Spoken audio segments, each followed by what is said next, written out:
Les suites de l'affaire de la disparition de Sophie Le Tan, ses avocats ce matin ont tenté d'obtenir l'irrecevabilité de certaines preuves, cause qu'ils ont plaidé devant la cour d'appel de Colmar, soulevant des irrégularités dans les procédures de perquisition. À l'audience, David Meneux, Vincent Lemiel.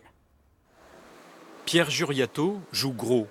L'avocat vient devant la cour d'appel de Colmar pour faire annuler l'essentiel des preuves matérielles qui accusent son client. Des objets saisis en début d'année au domicile de Jean-Marc Reiser. La procédure n'aurait pas été respectée car le suspect n'était pas présent. En principe, on ne doit pas saisir d'objets autrement que dans le cadre d'un régime de perquisition et de saisie.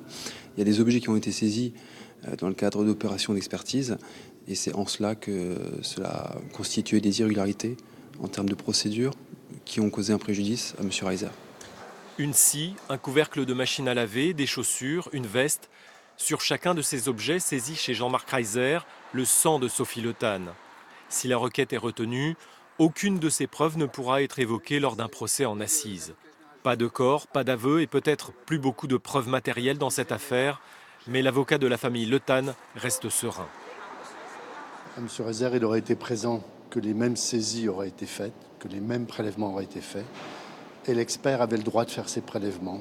La défense avait 10 jours pour contester cette mission, elle ne l'a pas contestée, elle ne peut plus la contester après. La décision a été mise en délibéré au 17 octobre. Jean-Marc Reiser, toujours incarcéré, sera entendu demain par la juge d'instruction pour la 3e fois depuis le début de l'affaire.